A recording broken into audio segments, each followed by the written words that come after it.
국가가 약한 게 문제가 아니라 국민이 약한 게 문제입니다. 중국의 심장부에서 터져나온 이 한마디에 모두가 경악했습니다. 누구도 중국이 약하다고 말하지 않았고 그렇게 말해서도 안 됐습니다. 그래서 이 문장은 비수처럼 날아드는 경고처럼 느껴졌죠. 그런데 이상했던 건 이 질문의 끝에 미국도 유럽도 아닌 한국이 있었다는 사실입니다. 늘 이상한 선택을 했고 강대국들의 그림자에 가려져 있던 나라가 어느 순간 중국의 자존심을 긁고 있는 위치에 서 있었습니다. 인정하고 싶지 않아도 이제는 외면할 수 없는 나라, 한국. 중국을 충격에 빠뜨렸던 그 이야기를 지금부터 들려드리겠습니다. 영상을 시청하신 후 마음에 드신다면 좋아요와 구독 버튼을 꼭 눌러주세요. 여러분의 관심이 저에겐 큰 힘이 됩니다. 그럼 바로 시작하겠습니다. 베이징대에서 한국을 주제로 강의한다는 건 원래 있을 수 없는 일이었습니다. 그런데 그날 아무 예고도 없이 한국이 강의 주제로 등장했습니다. 이 강의 진짜 하는 거야? 하지만 교수님은 멈추지 않았어요. 아무도 제지하지 않았습니다. 강의실은 조용했지만 머릿속은 시끄러웠습니다. 이 수업이 계속될 수 있을지 아무도 확신하지 못했죠. 그런데 교수님은 그 불안을 즐기는 것처럼 천천히 입을 열었습니다. 제 이름은 마오징입니다. 베이징대 국제관계학과 4학년, 중국에서 0.01% 안에 든다는 이야기죠. 중국이 이미 대국이라고 믿어온 학생입니다. 그리고 그날 그 믿음이 처음으로 흔들리기 시작했습니다. 그 수업은 강대국의 조건이라는 제목으로 시작됐습니다. 켈빈 휘트먼 교수님. 미국인이지만 베이징대에서 5년째 강의하고 계시죠. 비교 문명론 전공이셨습니다. 학생들 사이에서 평판은 나쁘지 않았어요. 체제를 건드리지 않으면서도 생각할 거리를 던져주는 분이라는 평가였습니다. 그래서 저도 이 수업을 선택했습니다. 중국의 위대함을 학술적으로 확인하는 시간이 될 거라 생각했으니까요. 첫 몇 주는 예상대로였습니다. 경제 규모, 기술 발전, 인프라 투자. 중국의 성취를 객관적 수치로 보여주는 시간이었죠. 저는 노트에 열심히 적었습니다. 이런 자료들은 나중에 토론할 때 유용하니까요. 강의실 분위기도 좋았습니다. 학생들은 고개를 끄덕이고 질문은 대부분 왜 중국이 이렇게 빨리 성장할 수 있었을까 같은 것들이었습니다. 교수님도 차분히 답하셨죠. 제도의 효율성, 국가주도 발전 모델 같은 답변들이었습니다. 그런데 그날은 달랐습니다. 교수님이 강의실에 들어오셨을 때부터 뭔가 공기가 달랐어요. 평소처럼 인사를 하시고 평소처럼 노트북을 켜셨습니다. 하지만 첫 슬라이드가 뜨는 순간 저는 뭔가 이상하다는 걸 느꼈습니다. 거기엔 그래프도 수치도 없었습니다. 단 한 문장만 있었죠. G2는 지위가 아닙니다. 불리우는 이름입니다. 강의실이 미세하게 술렁였습니다.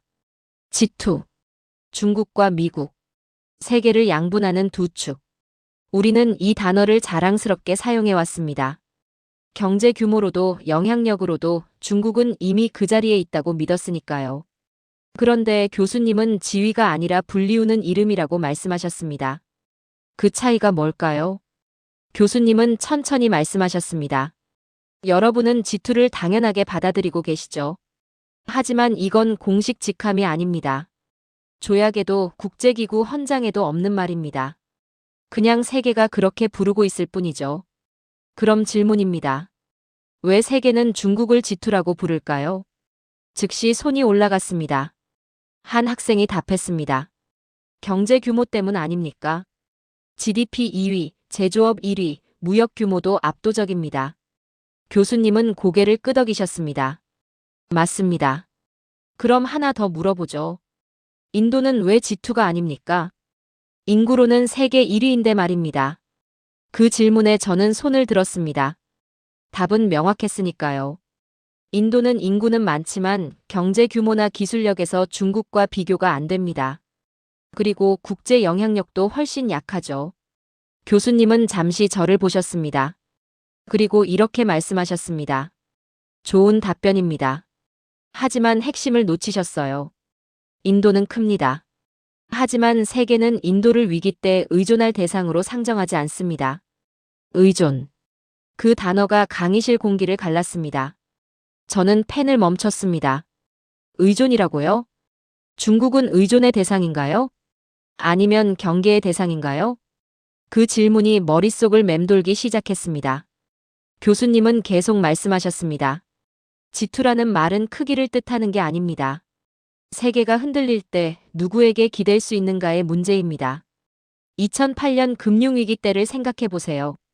세계는 미국을 원망했지만 동시에 미국이 해결해 주길 기다렸습니다. 중국도 4조 위안을 투입했죠. 하지만 그건 중국 경제를 지키기 위한 선택이었습니다. 세계를 위한 선택은 아니었어요.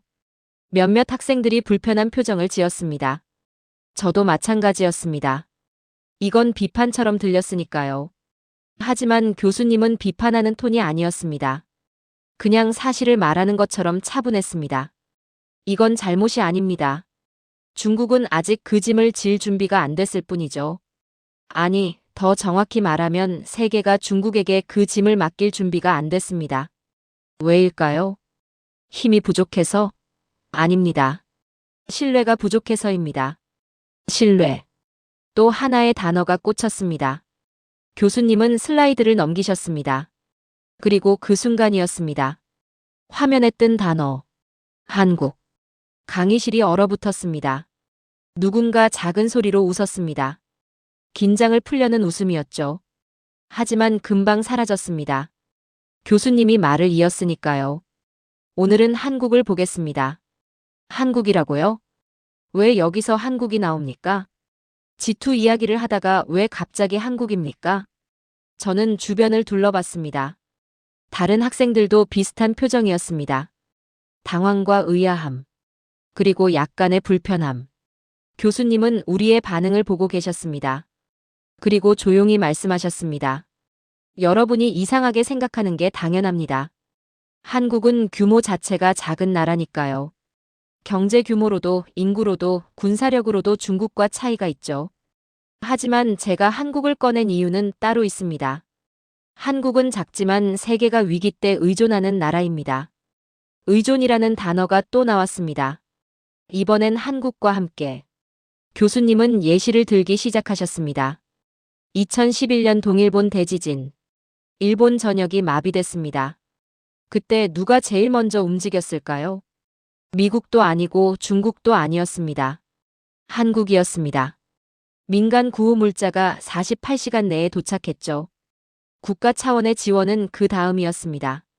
저는 그 사실을 몰랐습니다. 교수님은 계속하셨습니다.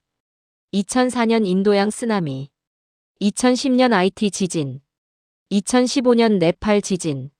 한국은 매번 빠르게 움직였습니다. 규모가 큰 나라들보다 빨랐어요. 왜일까요? 시스템이 좋아서? 아닙니다. 사회가 먼저 움직이기 때문입니다. 이걸 꼭 생각해 봤으면 합니다.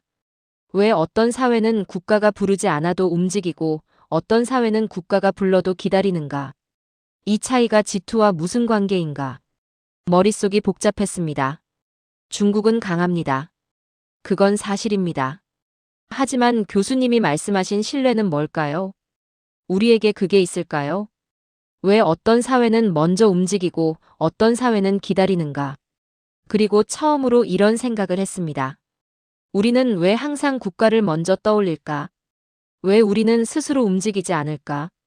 그 질문에 답할 수 없었습니다. 하지만 그 질문을 피할 수도 없었습니다. 도서관에 가서 한국에 대한 자료를 찾아봤습니다. 경제지표, 산업구조, 수출입 현황.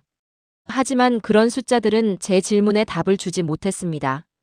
저는 다른 걸 찾고 있었습니다. 왜 저 사회는 그렇게 움직이는가? 무엇이 사람들을 먼저 나서게 만드는가? 하지만 답은 쉽게 나오지 않았습니다. 일주일이 지나고 다시 강의실에 들어갔습니다. 이번엔 학생들의 표정이 달랐습니다. 지난주의 불편함이 아직 남아 있었죠. 누군가는 경계하는 눈빛이었고 누군가는 호기심 어린 표정이었습니다. 저는 그 중간 어디쯤이었습니다. 교수님이 들어오셨습니다. 평소처럼 인사를 하시고 노트북을 켜셨습니다. 그리고 첫 슬라이드가 떴습니다. 국가가 사라졌을 때 무엇이 남는가? 강의실이 조용해졌습니다. 이번엔 숫자도 그래프도 없었습니다. 단 하나의 질문만 있었습니다. 교수님은 천천히 말씀하셨습니다. 오늘은 경제 이야기를 하지 않겠습니다. 외교 이야기도 하지 않겠습니다. 오늘은 국가가 강했던 순간이 아니라 국가가 존재하지 않았던 순간을 보겠습니다. 국가가 존재하지 않았던 순간이라고요? 저는 펜을 들었습니다. 하지만 뭘 적어야 할지 몰랐습니다. 교수님은 슬라이드를 넘기셨습니다. 화면에 뜬 단어. 19세기 말 조선. 조선이라고요? 중국의 속국이었던 그 나라 말입니까? 교수님은 설명하기 시작하셨습니다. 19세기 말 조선은 붕괴 직전이었습니다. 중앙정부는 무력했고 왕권은 유명무실했습니다. 외세의 침략이 일상이었죠. 국가라고 부를 수 있는 구조가 거의 남아있지 않았습니다. 그건 알고 있었습니다. 조선 말기는 혼란의 시대였으니까요. 하지만 흥미로운 일이 벌어집니다. 국가는 무너졌는데 명령 없이 조직이 생기기 시작합니다. 의병이라고 부르는 사람들이었죠. 농민, 유생, 상인. 이들은 중앙의 명령을 받지 않았습니다. 보상도 없었습니다. 하지만 스스로 무장하고 스스로 조직을 만들고 스스로 싸웠습니다. 저는 고개를 들었습니다. 국가가 없는데 왜 사람들이 국가를 대신합니까? 교수님은 계속하셨습니다. 이들에게는 공통점이 있었습니다. 국가를 자기 일로 여겼다는 점입니다.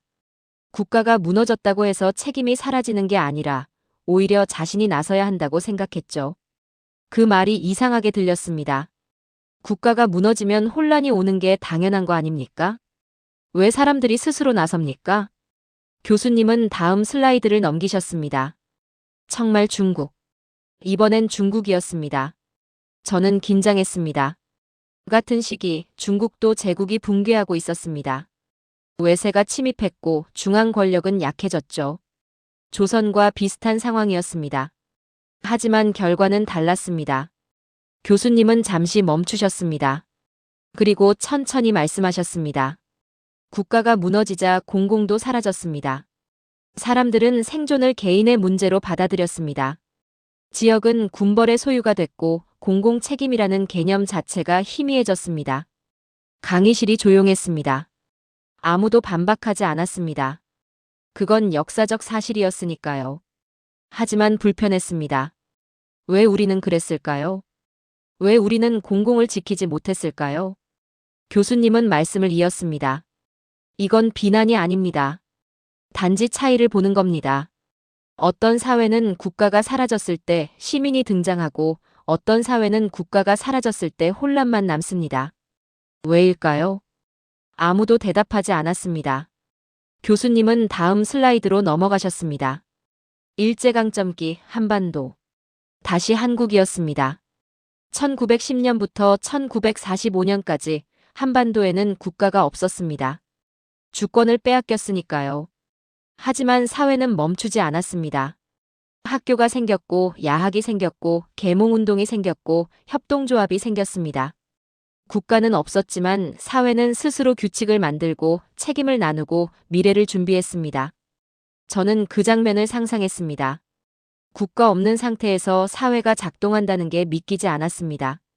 누가 시킨 겁니까? 누가 조직한 겁니까?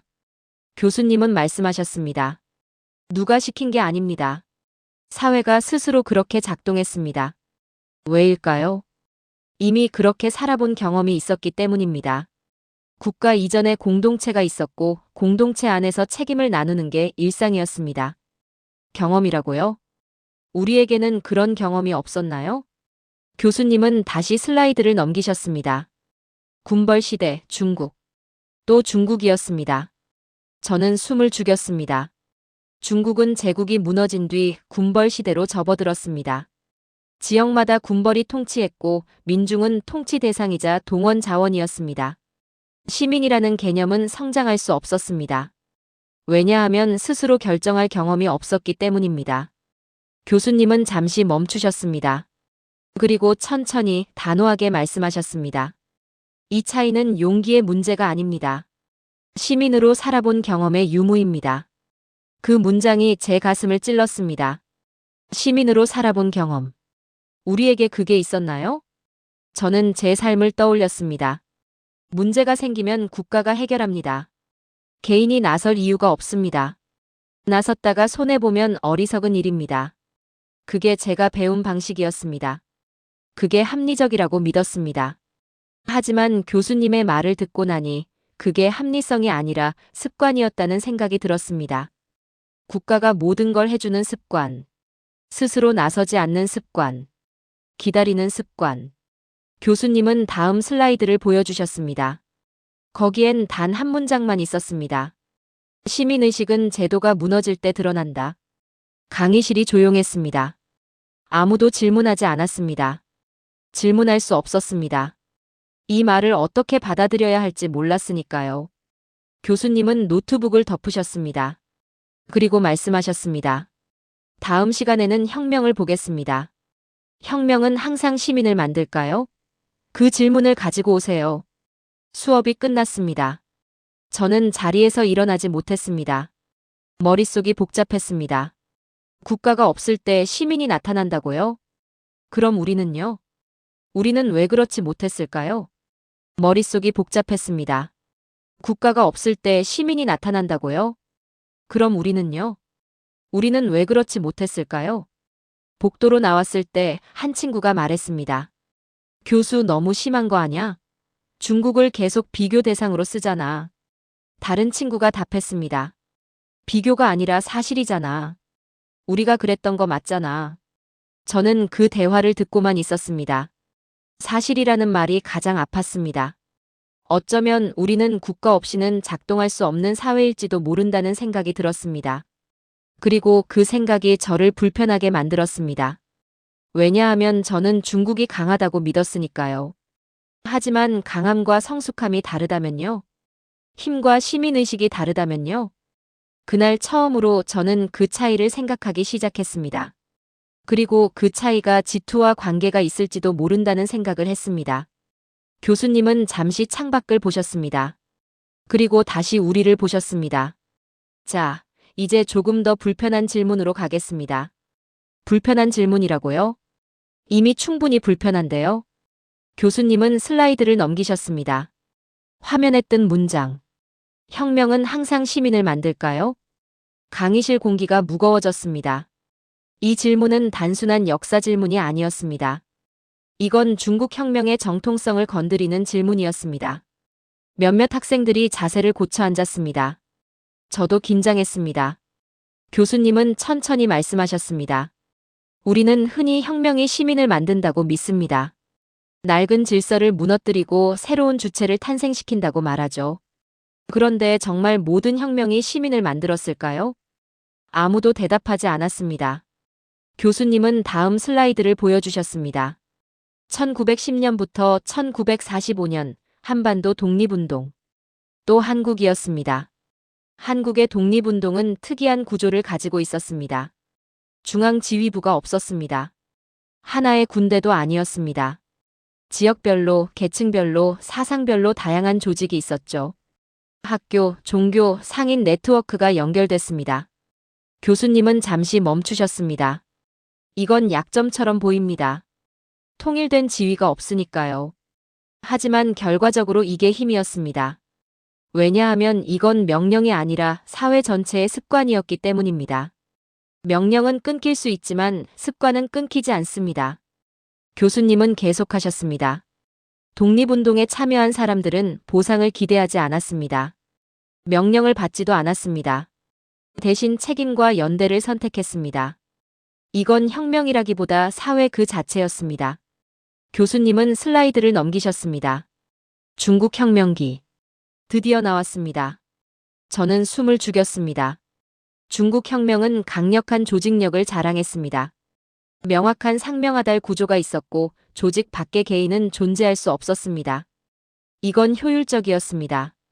빠르게 인민을 조직할 수 있었으니까요. 교수님은 천천히 조심스럽게 말씀하셨습니다. 중국 혁명은 인민을 조직하는 데 성공했습니다. 하지만 인민이 스스로 행동하는 경험은 남기지 않았습니다. 인민은 행동의 주체가 아니라 동원의 대상이었습니다. 강의실이 조용해졌습니다. 누군가 펜을 떨어뜨리는 소리가 들렸습니다. 저는 불편했습니다. 하지만 반박할 수 없었습니다. 그건 사실이었으니까요. 교수님은 다음 슬라이드를 보여주셨습니다. 1945년 이후 한반도. 해방 직후 한반도는 혼란했습니다. 제도가 없었습니다. 국가는 아직 수립되지 않았죠.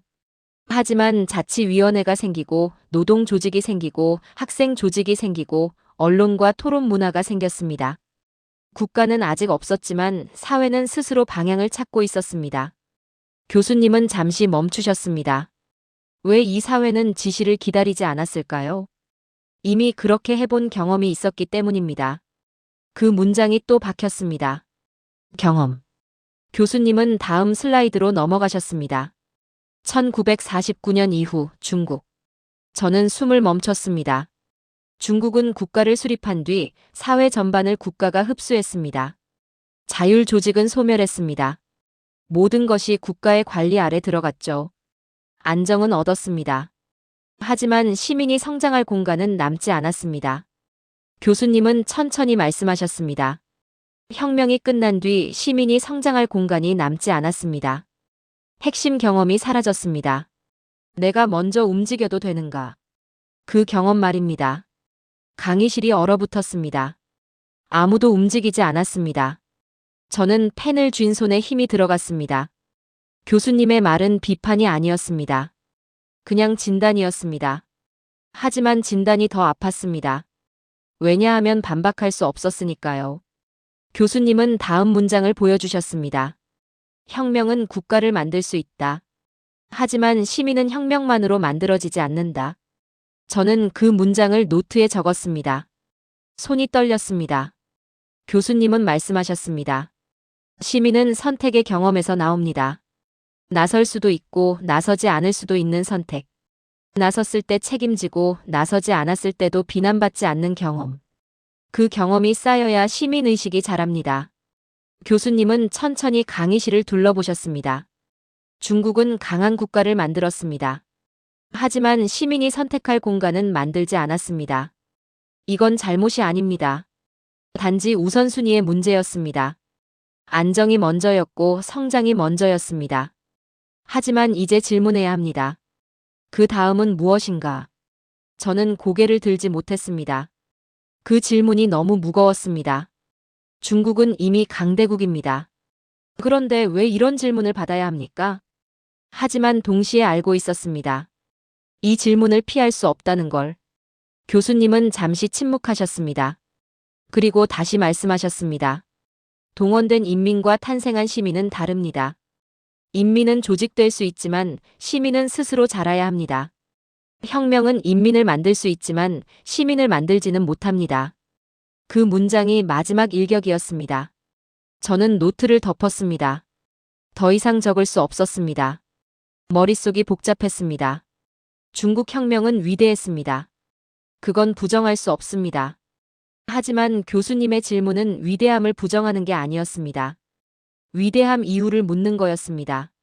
혁명 이후 우리는 무엇을 만들었는가? 시민을 만들었는가? 아니면 인민을 남겨두었는가? 그 질문에 저는 답할 수 없었습니다. 하지만 답이 두려웠습니다. 왜냐하면 저 스스로가 시민인지 인민인지 확신할 수 없었으니까요. 저는 선택해 본 적이 있나요? 아니면 항상 따라왔나요? 그 질문이 저를 흔들기 시작했습니다. 교수님은 물을 한 모금 마셨습니다. 그리고 다시 우리를 보셨습니다. 자, 이제 여러분이 가장 자신 있어 하는 영역으로 가겠습니다. 가장 자신 있는 영역이라고요? 저는 고개를 들었습니다. 교수님은 슬라이드를 넘기셨습니다. 화면에 뜬 단어. 발전. 몇몇 학생들이 자세를 고쳐 앉았습니다. 드디어 우리가 말할 수 있는 주제였습니다. 중국의 발전. 그건 누구도 부정할 수 없는 성취니까요. 교수님은 천천히 말씀하셨습니다. 중국의 발전은 인류 역사상 유례없는 성과입니다. 40년 만에 수억 명을 빈곤에서 구했습니다. 세계 2위 경제 대국이 됐습니다. 누구도 이걸 부정할 수 없습니다. 강의실 분위기가 조금 풀렸습니다. 드디어 중국을 긍정하는 말이 나왔으니까요. 그런데 교수님은 바로 이어서 말씀하셨습니다. 하지만 오늘 제가 묻고 싶은 건 발전의 속도가 아닙니다. 발전의 방향입니다. 발전의 방향이라고요? 저는 펜을 들었습니다. 교수님은 질문을 던지셨습니다. 발전 과정에서 시민은 언제 등장했습니까? 그 질문에 강의실이 조용해졌습니다. 누구도 손을 들지 않았습니다. 저는 그 질문의 의미를 생각했습니다. 발전 과정에서 시민이라고요? 발전은 국가가 주도한 건데요. 시민이 왜 나옵니까? 교수님은 슬라이드를 넘기셨습니다. 1970년대에서 1980년대 한국. 또 한국이었습니다. 한국도 이 시기에 급속한 산업화를 겪었습니다. 국가 주도였고 강압적이었고 정치적 억압이 심했습니다. 중국과 비슷한 구조였죠. 교수님은 잠시 멈추셨습니다. 하지만 차이가 있었습니다. 노동자들이 자발적으로 조직을 만들기 시작했습니다. 학생들이 시위를 했습니다. 지역 연대가 생겼습니다. 국가는 성장을 밀어붙였지만 시민은 그 과정에 질문을 던지기 시작했습니다. 질문을 던졌다고요? 성장하는 중에요? 저는 이해가 안 됐습니다. 발전하는 게 좋은 건데 왜 질문을 던집니까? 교수님은 제 표정을 읽으신 것처럼 말씀하셨습니다. 여러분은 이상하게 생각하실 겁니다. 발전하는데 왜 반대하냐고요? 하지만 그게 핵심입니다. 발전에 질문을 던질 수 있다는 것. 그게 시민의식의 시작입니다. 교수님은 다음 슬라이드를 보여주셨습니다. 개혁개방 이후 중국. 저는 긴장했습니다. 중국은 더 빠르게 성장했습니다. 더 효율적이었습니다. 사회적 불만은 관리 대상이었습니다. 질문은 효율을 방해했으니까요. 교수님은 천천히 말씀하셨습니다. 중국은 성장을 질문하지 않았습니다. 그 결과 성과는 축적됐습니다. 하지만 시민 경험은 축적되지 않았습니다. 저는 손을 들었습니다. 참을 수 없었습니다. 교수님이 저를 보셨습니다. 교수님, 중국은 수억 명을 빈곤에서 구했습니다. 이게 시민의식이 아니라면 무엇입니까? 제 목소리는 단단했습니다. 주변 학생들이 고개를 끄덕였습니다. 이건 우리의 가장 강한 논리였습니다. 교수님은 고개를 끄덕이셨습니다. 좋은 질문입니다. 중국의 발전은 인류사적 성과입니다. 저도 그걸 부정하지 않습니다.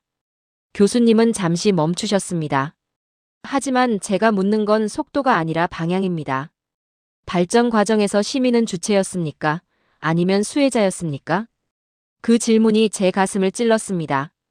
주체와 수혜자. 그 차이가 뭘까요? 교수님은 계속하셨습니다. 중국 국민들은 발전의 혜택을 받았습니다. 하지만 발전의 방향을 선택한 적은 없습니다. 국가가 결정했고 국민은 따랐습니다. 이건 효율적입니다. 빠릅니다. 하지만 시민 경험은 만들지 못합니다. 교수님은 슬라이드를 넘기셨습니다. 1987년 이후 한국. 한국은 1987년 큰 전환을 겪습니다. 민주화입니다. 하지만 경제 성장은 멈추지 않았습니다. 오히려 계속됐죠. 차이는 이겁니다. 성장 방식을 시민이 재설계하기 시작했습니다. 시민이 재설계했다고요? 교수님은 설명하셨습니다. 노동 조건을 바꾸고 환경 기준을 만들고 분배 방식을 논의했습니다. 성장은 계속됐지만 성장의 규칙이 바뀌기 시작했습니다. 누가 바꿨습니까? 시민이 바꿨습니다. 저는 그 말을 곱씹었습니다. 우리는 그런 선택을 한 적이 있었나요? 교수님은 다음 슬라이드를 보여주셨습니다. 발전 이후 중국. 화면에는 숫자들이 있었습니다.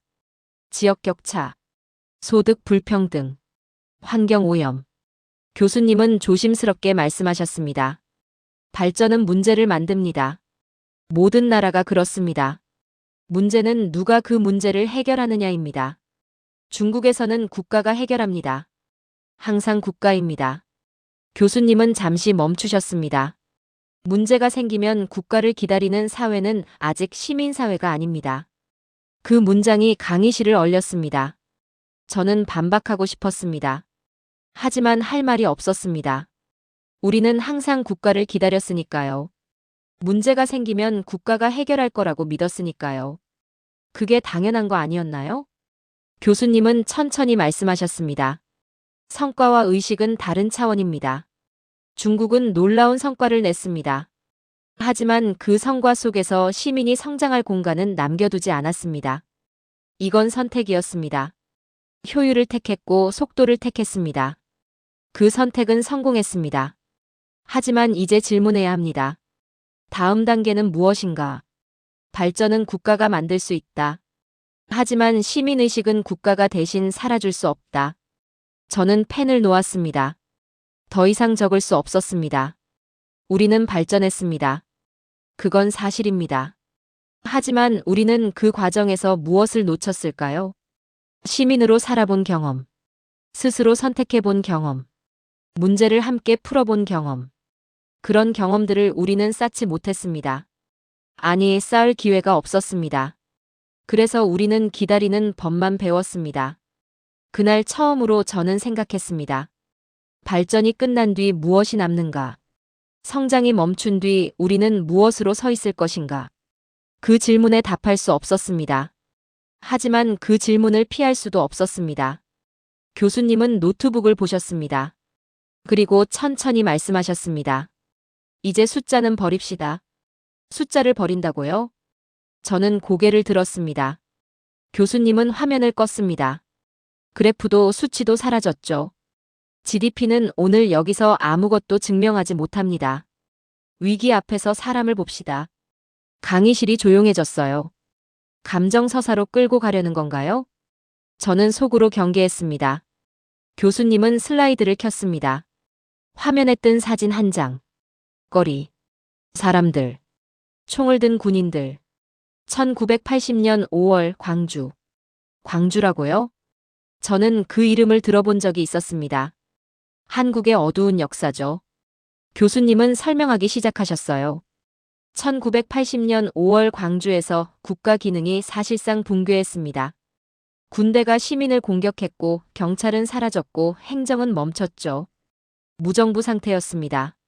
그럼 혼란이 왔겠네요. 당연한 수순 아닙니까? 하지만 교수님의 다음 말은 달랐어요. 그런데 놀라운 일이 벌어졌습니다. 시민군이 조직됐죠. 통행 규칙이 생겼고요. 치안이 유지됐습니다. 병원이 보호됐어요. 약탈은 일어나지 않았죠. 약탈이 없었다고요? 국가가 무너졌는데요. 교수님은 천천히 말씀하셨습니다. 국가는 총을 들었고 시민은 규칙을 들었습니다. 무력 충돌인데 왜 질서가 나옵니까? 교수님은 다음 슬라이드를 넘기셨죠. 1959년부터 1961년 중국. 대약진 기근. 저는 숨을 죽였습니다. 이 시기 중국은 극심한 기근을 겪었습니다. 수천만 명이 굶주렸죠. 하지만 위기 자체보다 더 중요한 건 구조입니다. 교수님은 조심스럽게 말씀하셨어요. 정보는 위로만 올라갔습니다. 아래로는 내려오지 않았죠. 이웃의 고통은 공유가 아니라 위험이 됐어요. 서로 돕는 게 아니라 서로를 감시했습니다. 강의실이 무거워졌습니다. 교수님은 말씀을 이었어요. 위기는 공동체를 드러냅니다. 누군가는 서로를 돕고 누군가는 서로를 감시하죠. 저는 그 말을 받아들일 수 없었어요. 하지만 부정할 수도 없었습니다. 그건 역사였으니까요. 교수님은 잠시 멈추셨습니다. 그리고 다음 슬라이드로 넘어갔어요. 화면에 사진이 떴죠. 검은 바다, 새까만 모래, 기름 묻은 장갑. 2007년 12월 태안. 저는 이 사건을 몰랐습니다. 교수님은 설명하셨어요. 한국 서해안에서 유조선이 좌초했습니다. 기름이 유출됐죠. 한국 역사상 최악의 해양 오염이었어요. 그럼 정부가 대응했겠죠? 정부는 대응했습니다. 하지만 규모가 너무 컸어요. 장비도 부족했고 인력도 부족했죠. 그럼 끝이네요. 피해가 확산됐겠죠. 하지만 교수님의 다음 말은 달랐습니다. 첫날 해변에 사람들이 도착하기 시작했어요. 대부분 전문가가 아니었습니다. 군인도 공무원도 아니었죠. 평범한 시민들이 먼저 손을 넣었습니다. 명령 없이요? 고무장갑, 수건, 자루, 삽, 마스크. 장비도 변변치 않았어요. 하지만 사람들은 왔습니다. 왜 왔는지 물으면 이렇게 답했죠. 저 바다 그냥 둘 수가 없어서요. 애들이 보는 바다인데요. 저는 그 말을 곱씹었습니다. 봉사 시간, 보상, 표창, 그런 계산이 아니라고요? 교수님은 계속하셨어요. 전파 방식도 특이했습니다. 지시나 동원이 아니었어요. 보고 느끼고 스스로 움직인 겁니다. 123만 명이 자발적으로 참여했습니다. 123만 명이라고요? 그 숫자가 믿기지 않았어요. 중국이라도 그 정도 숫자면 엄청난 건데 한국에서 123만 명이라니. 그 숫자가 믿기지 않았습니다. 교수님은 말씀하셨습니다. 이건 미담이 아닙니다.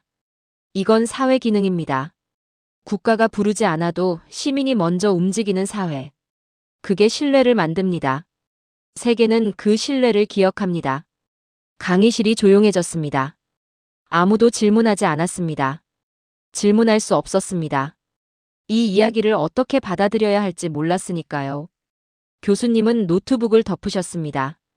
교수님은 다음 슬라이드를 보여주셨습니다. 2005년 11월 숭화강. 숭화강. 저는 그 이름을 알고 있었죠. 하얼빈으로 흐르는 강. 2005년 지린성에서 화학공장이 폭발했습니다. 벤젠이 숭화강으로 유출됐어요. 하류에는 하얼빈이 있었죠. 수백만 명이 그 물을 먹고 살았습니다. 교수님은 지도를 보여주셨어요. 지린성에서 하얼빈까지 강줄기. 사고 발생 후 10일이 지났습니다. 하지만 사회는 움직이지 않았어요.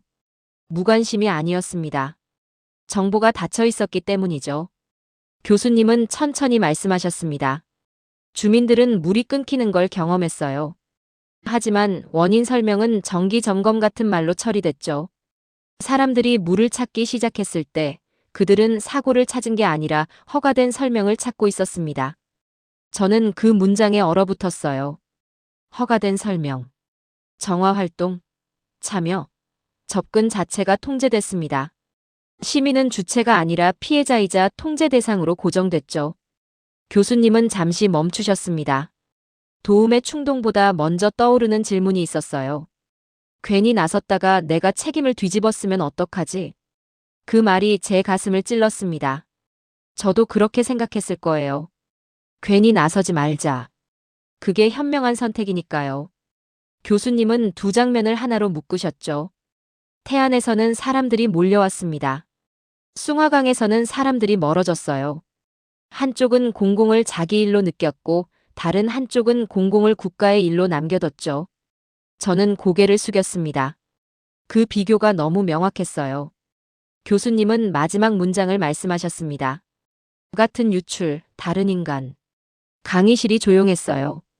아무도 반박하지 않았습니다. 반박할 수 없었죠. 이건 도덕의 문제가 아니었습니다. 구조의 문제였어요. 시민의식이 부족해서가 아니라 시민으로 행동할 길이 없었던 거죠. 교수님은 천천히 말씀하셨습니다. 위기는 진실을 드러냅니다. 누가 먼저 움직이는가? 국가인가 시민인가? 그 순서가 사회의 성숙도를 말해주죠. 저는 그날 처음으로 깨달았어요. 같은 사고가 한 사회에서는 연대를 만들고 다른 사회에서는 침묵을 만든다는 걸. 그리고 그 차이가 시민의식의 유무가 아니라 국가가 만들어낸 습관이라는 걸요. 우리는 나서지 않도록 학습됐습니다. 도움이 아니라 위험을 먼저 계산하도록 길들여졌죠. 그게 합리적이라고 배웠어요. 하지만 그 합리성이 우리를 얼마나 작게 만들었는지는 몰랐습니다. 교수님이 다음 슬라이드를 넘기기도 전에 강의실 뒤쪽에서 손이 올라갔습니다. 한 남학생이었어요. 목소리가 단호했죠. 교수님, 중국에서는 괜히 나섰다가 문제가 생깁니다. 그건 이기심이 아니라 현실적인 판단입니다. 강의실 공기가 바뀌었어요. 이제 이 수업은 관찰이 아니라 자기 고백이 됐죠. 몇몇 학생들이 고개를 끄덕였습니다. 저도 속으로 인정했어요. 저 말이 틀리지 않다고요. 교수님은 고개를 끄덕이셨습니다. 그리고 천천히 말씀하셨어요. 여러분이 왜 그렇게 생각하는지 저는 압니다. 그게 합리적이니까요. 하지만 오늘은 그 합리성이 어디서 왔는지를 보겠습니다. 교수님은 슬라이드를 넘기셨어요. 한국에서 거리에 쓰러진 사람을 봤을 때 어떻게 하느냐는 질문이 화면에 떴습니다. 교수님이 강의실을 둘러보시며 물으셨죠. 한국에서 어려움에 처한 사람을 보면 왜 도울까요? 한 학생이 조심스럽게 답했습니다. 착해서요? 교수님은 고개를 저으셨어요. 아닙니다.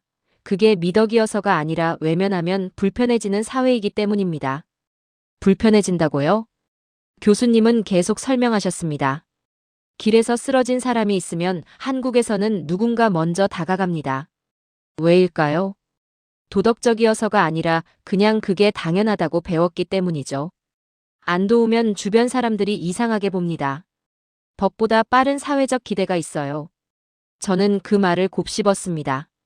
도와야 할 이유가 마음이 아니라 분위기라고요? 교수님은 다음 화면을 보여주셨어요. 2006년 난징 사건이었습니다. 저는 긴장했죠. 교수님이 설명하기 시작하셨습니다. 2006년 난징에서 한 노인이 넘어졌습니다. 청년 펑이가 도와줬죠. 노인을 일으켜 세우고 병원까지 데려다 줬어요. 좋은 일 아닙니까? 하지만 결과는 달랐습니다. 노인이 펑이를 가해자로 몰았어요. 소송이 걸렸죠. 법원은 펑이에게 배상 책임을 물었습니다. 강의실이 술렁였어요. 저도 이 사건을 알고 있었습니다. 모두가 아는 이야기였죠. 교수님은 천천히 말씀하셨습니다. 이 사건 이후 중국 사회는 중요한 교훈을 배웁니다. 돕는 것은 위험하다. 그 문장이 강의실을 얼렸어요. 교수님은 계속하셨죠. 그날 이후 도움은 위험이 됐습니다. 무관심은 합리가 됐어요. 각자 자기 집 앞 눈만 치운다는 말이 있죠. 그건 이기심의 표현이 아니라 자기 보호의 결과였습니다. 저는 고개를 숙였습니다. 맞는 말이었어요. 저도 그렇게 생각했으니까요. 길에서 누가 쓰러져 있으면 일단 피하죠. 괜히 다가갔다가 문제 생기면 어떡합니까? 그게 현명한 선택이에요. 교수님은 질문을 던지셨습니다. 그럼 한국엔 위험이 없을까요? 교수님은 스스로 답하셨어요. 있습니다. 한국에도 도와주다 문제가 생기는 경우가 있죠. 하지만 차이가 있어요. 저는 귀를 기울였습니다. 도와주다 문제가 생기면 그걸 사회가 함께 처리하려 합니다. 개인이 혼자 책임지지 않아요. 언론이 보도하고 여론이 움직이고 제도가 보완되죠. 교수님은 잠시 멈추셨어요. 핵심은 이겁니다. 개인 책임이냐, 공동 책임이냐? 저는 그 말에 얼어붙었습니다. 우리는 항상 혼자 책임져야 했죠. 도와주다 문제 생기면 그건 내 잘못이에요. 왜 괜히 나섰냐는 말을 듣죠. 사회는 나를 보호하지 않아요. 교수님은 천천히 말씀하셨습니다. 중국 사회는 시민의식이 없어서 서로를 외면한 게 아닙니다. 외면하는 법을 너무 잘 학습한 사회입니다. 그 말이 가장 아팠어요. 학습했다고요? 우리가 선택한 게 아니라 길들여진 거라고요? 저는 제 삶을 돌아봤습니다. 언제부터 저는 외면하는 게 당연하다고 생각했을까요? 언제부터 도움이 아니라 위험을 먼저 계산하게 됐을까요? 그게 언제부터였는지 기억나지 않았어요. 그냥 항상 그랬던 것 같았죠. 침묵이 흘렀습니다. 그리고 저는 손을 들었어요. 제 손이 떨리고 있었습니다. 교수님이 저를 보셨죠. 교수님, 그럼 중국은 틀린 겁니까? 제 목소리가 낮았어요. 하지만 흔들렸죠. 강의실이 숨을 죽였습니다. 교수님은 천천히 단호하게 답하셨어요. 틀린 게 아닙니다. 다만 시민으로 행동해도 되는 경험이 축적되지 않았을 뿐입니다. 그리고 경험 없는 시민의식은 자라지 않아요. 교수님은 잠시 멈추셨습니다. 여러분은 나쁜 사람들이 아닙니다. 단지 나서도 괜찮다는 경험을 한 번도 못 해본 사람들이죠. 그게 차이입니다. 저는 고개를 들 수 없었어요. 그 말이 위로처럼 들렸지만 동시에 아팠습니다. 경험이 없다고요. 우리는 시민으로 살아본 적이 없다고요? 외면은 도덕의 반대말이 아닙니다. 경험의 결과입니다. 강의실이 조용했어요. 아무도 움직이지 않았죠. 저는 노트에 적었습니다. 외면은 경험의 결과다. 그 문장을 적으면서 눈물이 날 것 같았어요. 우리는 차가운 사회가 아니었습니다. 단지 따뜻해질 수 없도록 학습된 사회였죠. 그리고 그 사실이 가장 슬펐어요. 교수님은 물을 한 모금 마셨습니다. 그리고 우리를 다시 보셨어요. 이제 다음 질문으로 가겠습니다. 교수님의 목소리가 조금 낮아졌죠. G2의 조건은 무엇입니까? 화면에 큰 글씨로 떴습니다. G2. 강의실이 다시 긴장했어요. 드디어 핵심으로 돌아온 거죠. 교수님은 질문을 던지셨습니다. 군사력입니까? 경제 규모입니까? 인구입니까? 몇몇 학생들이 즉각 반응했어요. 시장 규모요. 제조 능력입니다. 기술 투자죠. 교수님은 하나하나 고개를 끄덕이셨습니다. 모두 맞습니다. 하지만 교수님은 고개를 저으셨어요. 그건 강대국의 조건이지 G2의 조건은 아닙니다. 저는 펜을 들었습니다. 이 질문은 우리의 자존심을 건드리는 질문이었어요. 교수님은 천천히 말씀하셨습니다. G2는 선언으로 되는 자리가 아닙니다. 세계가 흔들릴 때 누구에게 기댈 수 있는가로 매번 다시 증명되는 자리죠. 교수님은 잠시 멈추셨어요. G2란 세계가 위기 앞에서 책임을 분산시킬 수 있는 두 개의 축입니다. 문제는 누가 더 크냐가 아니라 누가 먼저 움직이느냐입니다. 그 문장이 강의실을 가르고 지나갔어요. 교수님은 미국을 예로 들기 시작하셨습니다. 미국이 완벽해서가 아닙니다. 하지만 국가가 멈춰도 사회가 작동하는 경험을 반복적으로 축적해왔습니다. 허리케인, 테러, 금융위기, 지역재난. 항상 성공적이진 않았습니다. 하지만 시민이 나설 수 있는 공간은 남겨두었습니다. 저는 그 말을 받아 적었어요. 시민이 나설 수 있는 공간. 교수님은 다시 한국을 꺼내셨습니다. 한국을 보겠습니다. 화면에 한국이라는 글자가 떴죠. 교수님은 분명히 말씀하셨어요. 한국은 G2가 아닙니다. 잠시 멈춘 뒤 이어서 말씀하셨죠. 하지만 G2가 갖춰야 할 조건을 반복적으로 보여준 나라입니다. 교수님은 정리하셨어요. 국가 공백 시 시민이 등장했습니다. 위기 시 자발적 참여가 있었어요. 평시에도 공공 책임을 유지했죠. 이건 국력이 아니라 사회 기능입니다. 저는 그 말을 곱씹었습니다. 국력이 아니라 사회 기능이라고요. 교수님은 이제 중국을 정확히 규정하기 시작하셨어요. 중국은 이미 강대국입니다. 경제, 기술, 군사력 어느 것도 부족하지 않습니다. 강의실 분위기가 조금 풀렸어요. 드디어 중국을 긍정하는 말이 나왔으니까요. 하지만 교수님은 바로 이어서 말씀하셨습니다. 하지만 사회가 국가를 대신해 책임을 나눈 경험은 아직 충분하지 않습니다. 그 문장이 다시 강의실을 얼렸어요. 교수님은 이유를 설명하셨죠. 몇몇 학생이 숨을 삼키는 소리가 들렸어요. 이 말은 공격이 아니라 아이러니였습니다. 교수님은 천천히 결정적인 문장을 말씀하셨어요. 그래서 중국은 한국을 배워야 합니다. 강의실이 술렁였습니다. 중국이 한국을 배운다고요?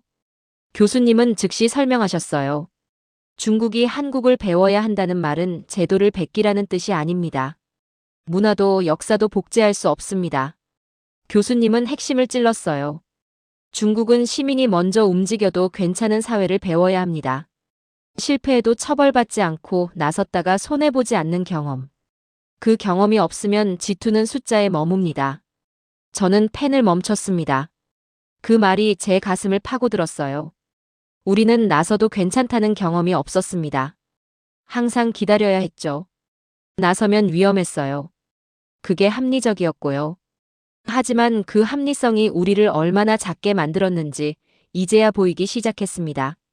G2는 힘의 크기가 아닙니다. 책임을 나눌 수 있는 능력입니다.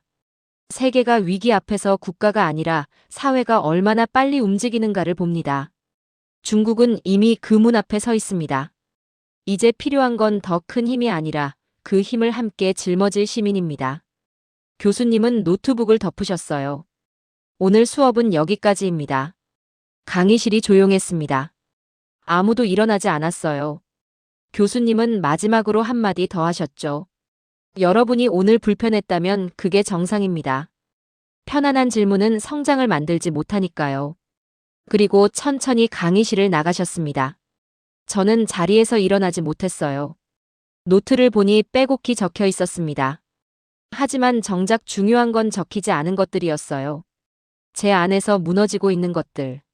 제가 믿어왔던 것들. 중국은 강합니다. 그건 사실이에요. 하지만 강함과 성숙함이 다르다면요? 힘과 책임이 다르다면요? 규모와 신뢰가 다르다면요? 복도로 나왔을 때 학생들의 표정이 다양했어요. 누구는 화가 나 있었고, 누군가는 멍해 있었고, 누군가는 생각에 잠겨 있었죠. 되는 것과 인정받는 것은 다릅니다.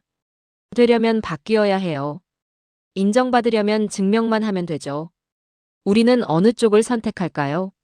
저는 노트를 다시 펼쳤습니다. 교수님의 마지막 문장을 다시 읽었어요.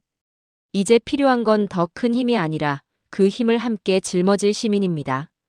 저는 그 문장 아래 조용히 적었습니다. 나는 시민인가 아니면 아직 인민인가? 그 질문에 답할 수 없었어요. 하지만 이제 그 질문을 피할 수도 없었습니다. 교수님은 잠시 멈추셨습니다. 그리고 학생들을 천천히 둘러보셨어요. 여러분, 태안도 광주도 미담으로 보면 끝입니다. 교수님의 목소리가 낮아졌죠. 그래서 더 과거로 가겠습니다. 더 과거라고요? 저는 고개를 들었어요. 아직 끝이 아니라는 건가요? 교수님은 슬라이드를 넘기셨습니다. 화면에 연도들이 나타났어요. 1592년, 1866년, 1895년, 1907년. 4개의 숫자만 떠 있었죠. 교수님이 설명하기 시작하셨습니다. 이 4개의 연도에는 공통점이 있습니다. 중앙 권력이 붕괴했어요. 외세가 침입했죠. 그런데 매번 같은 일이 벌어졌습니다. 의병이 등장했습니다. 저는 의병이라는 단어를 알고 있었어요. 한국 역사에서 나오는 민병대 같은 거죠. 교수님은 계속하셨습니다. 이들은 사비로 무장했습니다. 자발적으로 조직했어요. 지역을 보호했죠. 지휘관은 있었지만 강제는 없었습니다. 교수님은 잠시 멈추셨어요. 의병은 성공 여부와 상관없이 항상 등장했습니다. 이건 승리의 기록이 아니라 행동의 습관입니다. 행동의 습관이라고요? 저는 그 말을 곱씹었어요. 국가가 사라져도 우리가 남아야 한다는 발상. 그게 4번이나 반복됐다고요? 한 학생이 손을 들었습니다. 교수님, 그건 애국심 아닙니까? 교수님은 고개를 저으셨어요. 애국심이라면 중국에도 있었습니다. 하지만 표현 방식이 달랐죠. 교수님은 다음 슬라이드를 보여주셨습니다. 이번엔 중국이었어요. 황건적의 난, 백년교의 난, 태평천국. 저는 이 이름들을 알고 있었습니다. 중국 역사의 큰 사건들이죠. 교수님이 설명하셨어요. 중국에도 극심한 고통이 있었습니다. 대규모 참여도 있었어요. 분노도 있었고 용기도 있었죠. 하지만 구조는 달랐습니다. 교수님은 천천히 말씀하셨죠. 목표는 정권 타도였습니다. 조직은 강한 수직 구조였어요. 그리고 이후에는 또 다른 권력이 등장했습니다. 교수님은 핵심을 짚으셨어요. 중국의 밀라는 우리가 사회를 운영하자가 아니라 저들을 끌어내리자였습니다. 그 말이 제 가슴을 찔렀어요. 분노는 있었지만 책임은 없었다는 거죠. 공공 질서를 만든 경험이 없었다는 겁니다. 시민으로 훈련될 기회가 없었어요. 저는 고개를 숙였습니다. 우리는 항상 무너뜨리는 데는 성공했지만 세우는 데는 실패했죠. 한 학생이 항변했습니다. 하지만 교수님, 그때는 어쩔 수 없었잖아요. 너무 억압이 심했으니까요. 교수님은 고개를 끄덕이셨어요. 맞습니다. 억압이 심했죠. 하지만 한국도 마찬가지였습니다. 일제강점기, 군사독재. 억압의 정도는 비슷했어요. 차이는 억압의 강도가 아니라 반응의 방식이었습니다. 강의실이 조용해졌어요. 교수님은 질문을 던지셨습니다. 위기 말고 평소는 어떻습니까? 평소라고요? 교수님은 한국의 일상을 보여주기 시작하셨어요. 헌혈의 집, 장기기증 서약, 자연재해 성금. 이런 것들이 국가 캠페인 이전의 움직입니다. 익명으로 이루어지는 경우도 많습니다. 일상화돼 있어요. 교수님은 말씀하셨습니다. 한국 사회에서는 돕는다는 말이 특별한 결심이 아닙니다. 그냥 일상입니다. 저는 그 말에 놀랐어요. 영웅이 아니라 생활이라는 거네요. 교수님은 다음 화면을 보여주셨습니다. 중국의 모습이었어요. 홍보 현수막, 단체 동원, 할당된 목표 수치. 저는 이 장면들을 알고 있었습니다. 학교에서도 봤고, 직장에서도 봤고, 지역에서도 봤죠. 교수님이 말씀하셨어요. 중국에는 참여가 많습니다. 숫자로는 압도적이죠. 하지만 참여의 기억이 남지 않습니다. 왜냐하면 선택이 아니기 때문입니다. 그 문장이 제 머릿속을 때렸어요. 거절하면 불이익이 오고 참여하면 성과로 보고되는 그 구조. 저는 선택해 본 적이 있었나요? 아니면 항상 시키는 대로 했나요? 한 학생이 말했습니다. 하지만 교수님, 결과는 같잖아요. 어차피 사람들이 모이는 건 똑같잖습니까? 교수님은 고개를 저으셨어요. 결과는 같지 않습니다. 강제된 참여는 기록만 남기죠. 자발적 행동은 습관을 남깁니다. 기록은 사라지지만 습관은 대물림됩니다. 저는 그 말을 노트에 적었어요. 손이 떨렸습니다. 교수님은 천천히 정리하셨습니다. 한국의 의병은 국가가 없을 때 나타났고 중국의 밀란은 국가를 바꾸는 데서 멈췄습니다. 분노는 사람을 모을 수 있지만 책임은 사람을 남깁니다. 한두 번이면 우연이지만 반복되면 구조입니다. 저는 그 문장들을 하나하나 노트에 적었어요. 교수님은 마지막 문장을 말씀하셨어요. 이건 한국의 미담도 중국의 결함도 아닙니다. 이건 어떤 사회가 사람에게 움직일 자격을 허락해 왔는가의 문제입니다. 강의실이 조용했어요. 누구도 반박하지 않았습니다. 반박할 수 없었죠. 이건 한두 번의 사건이 아니었어요.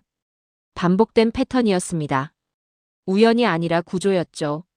한국은 수백 년 동안 같은 방식으로 반응했어요. 국가가 없어도 위기가 와도 평소에도 시민이 먼저 움직였습니다. 중국은 어땠나요? 우리도 수백 년 동안 같은 방식으로 반응했어요. 분노했고 모였고 무너뜨렸고 그리고 다시 기다렸습니다. 패턴이 다른 거죠. 교수님은 잠시 침묵하셨습니다. 그리고 천천히 말씀하셨어요. 선택할 수 있음이 성숙을 만듭니다. 경험이 쌓이면 습관이 되고 습관이 쌓이면 문화가 되고 문화가 쌓이면 사회가 됩니다. 여러분은 어떤 경험을 쌓아왔습니까? 그 질문에 아무도 답하지 못했어요. 저도 마찬가지였습니다. 저는 무슨 경험을 쌓아왔을까요? 나서는 경험? 아니면 기다리는 경험? 선택하는 경험? 아니면 따르는 경험? 답은 명확했어요. 그리고 그 답이 너무 아팠습니다. 저는 창밖을 봤어요. 베이징의 하늘은 흐렸죠. 우리는 강한 나라를 만들었습니다. 하지만 성숙한 사회를 만들었을까요? 큰 국가를 세웠어요. 하지만 깊은 시민을 키웠을까요? 그 질문이 제 안에서 맴돌기 시작했습니다. 지투의 조건 5가지. 경제 체력, 질서 설계력, 군사 억지력, 기술 패권, 그리고 마지막 하나. 사회 반응 속도. 우리는 4가지는 갖췄어요. 하지만 마지막 하나가 없습니다. 그게 교수님이 말씀하신 전부였어요. 복도로 나왔을 때 학생들의 표정이 다양했어요. 한 친구가 제게 말했습니다. 근데 솔직히 맞는 말 아냐? 우리 4가지는 있는데 마지막 하나가 없잖아. 다른 친구가 답했어요. 그래도 4개면 충분한 거 아냐? 첫 번째 친구가 고개를 저었죠. 충분하면 왜 아직도 증명하라는 말을 들을까? 저는 그 대화를 듣고만 있었습니다. 그날 밤 저는 오랫동안 창밖을 봤습니다. 베이징의 불빛이 끝없이 펼쳐져 있었어요. 이 도시는 강합니다. 이 나라는 크고요. 경제도 기술도 군사력도 있어요. 하지만 교수님이 말씀하신 마지막 조건. 사회가 먼저 움직이는 능력. 그게 없습니다. 저는 노트를 다시 펼쳤습니다. 교수님의 마지막 문장을 다시 읽었어요. 이제 필요한 건 더 큰 힘이 아니라 그 힘을 함께 짊어질 시민이다. 저는 그 문장 아래 조용히 물음표를 그었습니다. 그 질문들에 답할 수 없었어요. 하지만 이제 그 질문을 피할 수도 없었습니다. 저는 여전히 중국이 위대한 나라라고 믿습니다. 4가지 조건을 이미 갖췄으니까요. 하지만 마지막 하나가 없으면 지투는 숫자에 머문다는 걸 이제는 압니다. 우리는 강한 나라를 만들었어요. 이제는 성숙한 사회를 만들어야 합니다.